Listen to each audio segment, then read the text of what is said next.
Amiguru-may. Good morning, I'm Juanita and welcome back to the Knit Guru. This is still Amiguru-may, hopefully. We'll see how we go. If this is posted outside of May 2025, this took me longer than anticipated.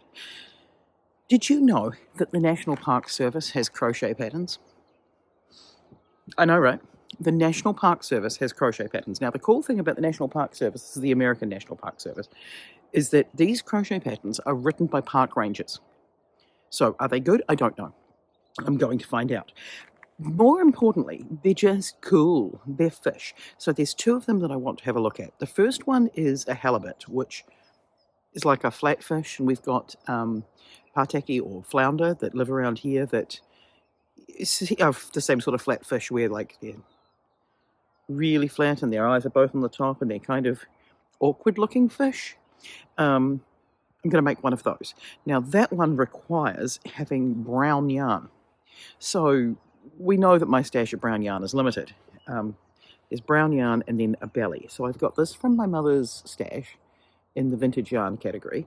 This is technically a 4-ply and a double knit, but they're the same size. So I'm going to crochet them as though they're a 4-ply yarn, or like a weight 2, maybe. I've got this modern acrylic DK yarn, which is just a discount one. It's kind of gross, but it's closer.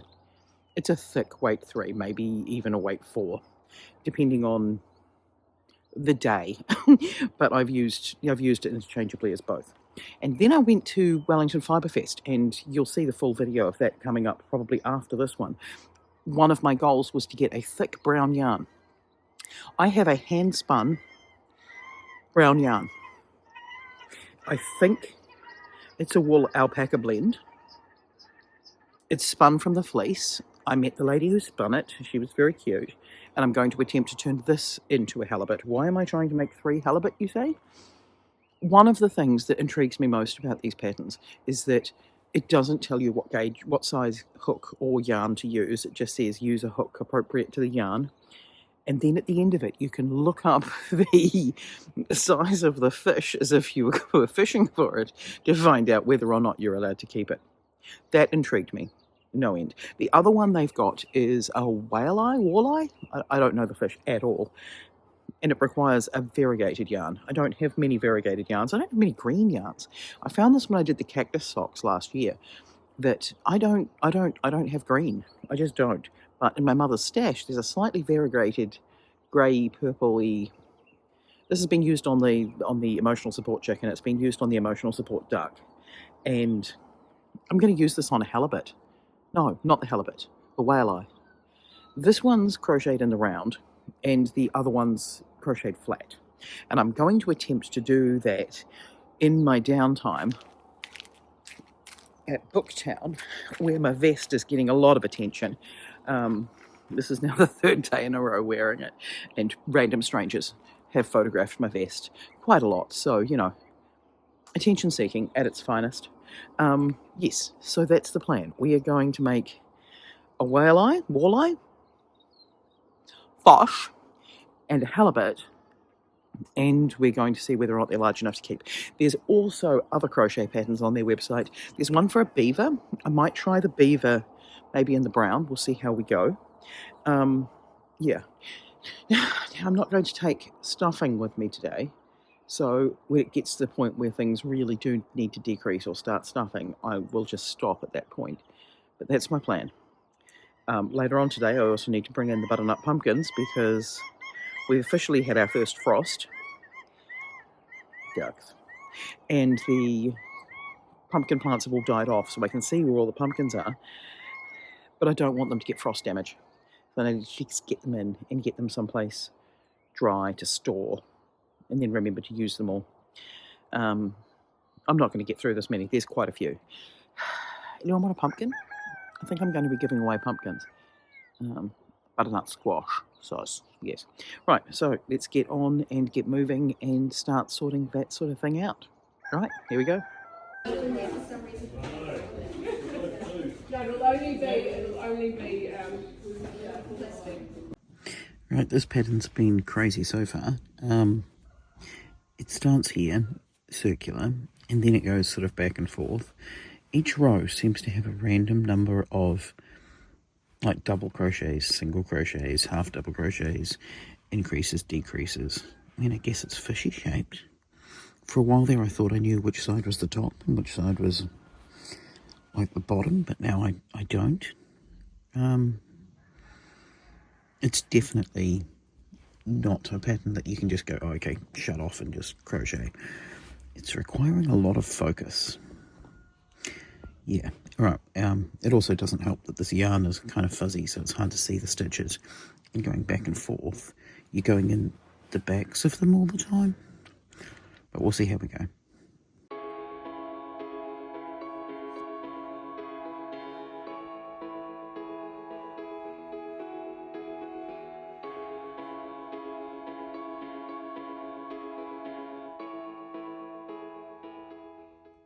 Right, okay, I'm going off book. I'm going to undo this. I'm going to make the white body. I'm going to stitch the two together, and then I'm going to put the fin on in brown on either side, because I don't think I can make these neat enough. I don't like the way it's get these little bulges every time it goes from single crochets to double crochets and that sort of thing. So rather than be annoyed with my fish, I'm just going to hollis bolus the pattern and just make a body and then put the fins on. That's the plan. Yes, I think that's the plan.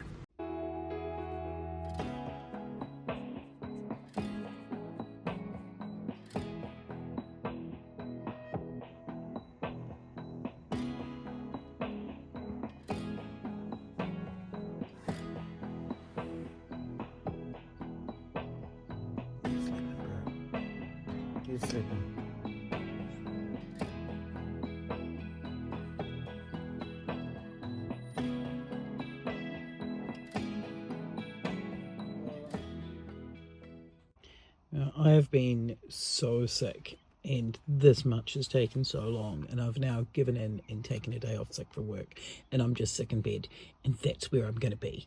I do need to work out where to put the eyes, because I couldn't work out where to put the eyes. I mean, I know what row to put the eyes, but I couldn't work out where to put the eyes in the pattern. So I didn't put the eyes in, and then every time it said stuff, I've gone, oh, it's too far to walk to my stuffing. It's fine. It's fine. But we're now getting down to this point, and I know that it's got one more instruction to say stuff again, and then I think it sort of closes up and becomes a tail. So yeah, I'm going to have to get out of bed at some point and find my eyes and finish the fish body, or am I going to just work on the other fish? Oh wait, I can't work on the other fish because I need the white yarn next for the other fish, and I think I've got to get up and move to get the white yarn anyway.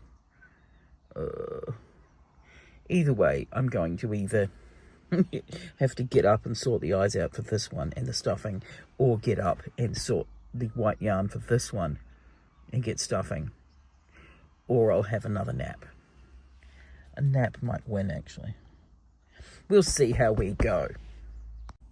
Alright, I've gone back and forth over these eye colours so many times. I keep coming back to red and going, ooh, maybe red. But I think red does look a little cursed. And then the blue is like, ooh, pretty. But I don't think it's the right blue for the fage. So that does mean that I'm going with grey, not grey, the brown sort of dead inside. I thought I had yellow ones in this size, but I don't. I've got smaller yellow ones, which are just creepy. And I've got larger yellow ones, which, you know, are about like this big. So I think it's going to be the brown ones. I'm now struggling with the fact that I've got to get the eyes through this tiny hole way down here and then stuff the damn thing. Life struggles. Right, okay, I have been vibing on putting in my little fins. I really like the way that these fins have been made. That's cool. They have a nice shape to them. Quite happy with the top ones. It's the first time actually I've done treble crochet and not hated on it. I now have the anal fin to do, and there's a little fin that goes up here, but I'm tempted to leave that one off just so that he can sit nice and flat. Maybe he needs a fish bowl. No, that's weird. He doesn't need a fish bowl. So one more fin, then darning in some ends, and this one's done. I've actually really liked making this whale eye. It's quite a cool pattern. Right, so I've been working on the white side, and you'll see that you can see the stitch patterns. There's rows of single crochet, and then there's rows where it's half double crochet, half double crochet. It's kind of crazy. You know, there's all these ones where you're increasing all the way across the middle and then you're decreasing on the edges. So it's going to be interesting to see how it comes together. Basically, I just keep bringing it back to this brown fish to make sure that they're the same size, because basically they get stitched up around the edge. It's just interesting when you look at the brown one that you can't see the same level of detail as that you're getting on the white one. Anyway, I'm up to 3 more rows of double crochet, I think it is, or maybe it's more than that, and then it's going to start decreasing down, and then I'm going to get to the tail, and then I'm going to be excited, and then I'll have 2 fish because I have this one, and I just need to done in all the ends on him, and I'm excited to see the finished product of these 2 fish. Am I excited to say that I'd like to see the end of them? Yes, because choosing to use vintage yarn has been less than fun with crochet. It's nice to knit this yarn, it's not so nice to crochet it.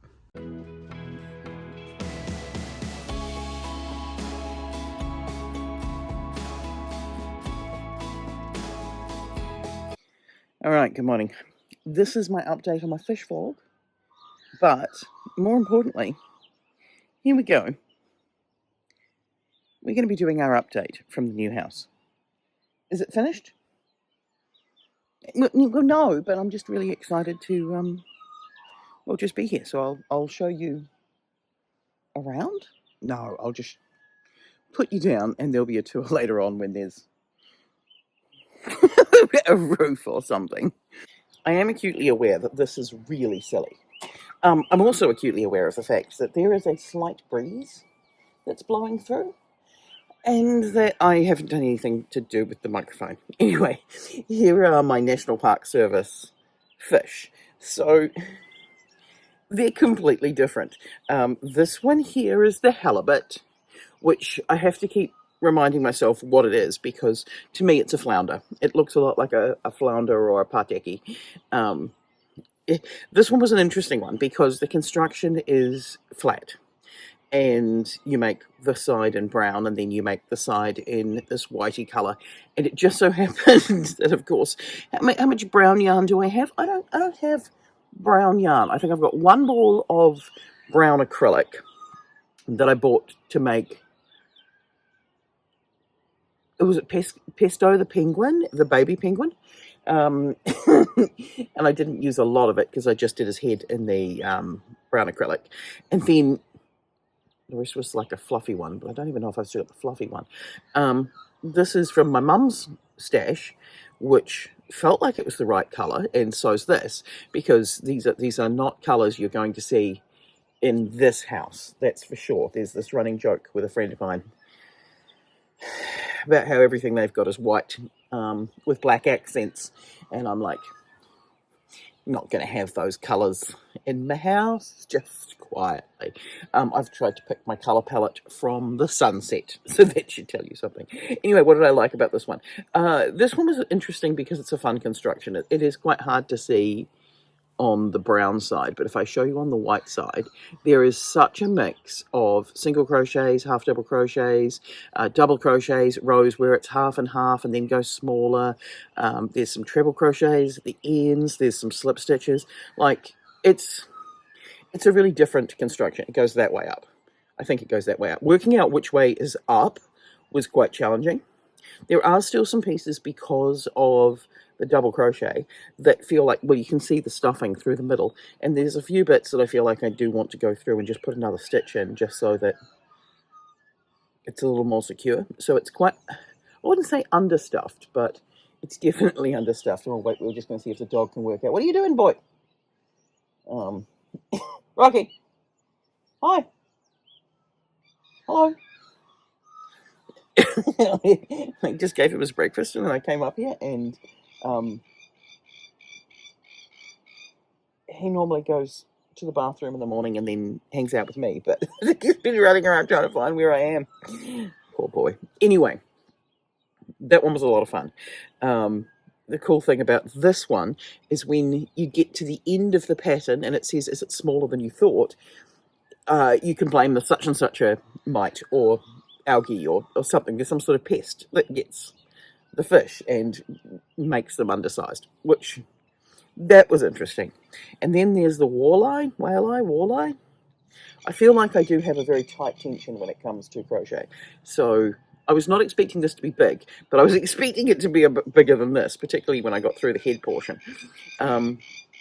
But this was a lot of fun. This one was done in the round, and I really like the way that the little fins have come out. They're on the same row, but they don't look like they're necessarily very even. So I probably should have finagled that a little bit, but I didn't. I really like the top fin there. That's one of the few times where I've done treble crochet and not hated on everything because of it. This one, when you get to the end, you measure it, and then you know whether or not it's large enough. Which one is it? I now can't remember. One of them gives you the instructions of how big it is for you to be allowed to keep it. Oh, there goes a breeze. And the other one gives you the instructions of what's caused it to be undersized. So all in all, I can say National Park Service, if you'd like a bit of a hoot and to do something a bit different, because it does feel like I'm in the middle of my fish era these days, have a look at the National Park Service crochet patterns. They've both been written by park rangers. So there's definitely some interesting parts of the construction. But they're just kind of like, you get all of this environmental education on top of a free crochet pattern for a Farge. Oh, now the wind is really getting up. Yeah. This is the downside of building up here on the hill. I can also see that Mittens is watching me, probably because she can hear me projecting across the field. So I will call this video an end, and I will declare the National... Oh, this is upside down. I will declare the National Park Service crochet patterns for fish a success. All right, I will catch you next week. Bye.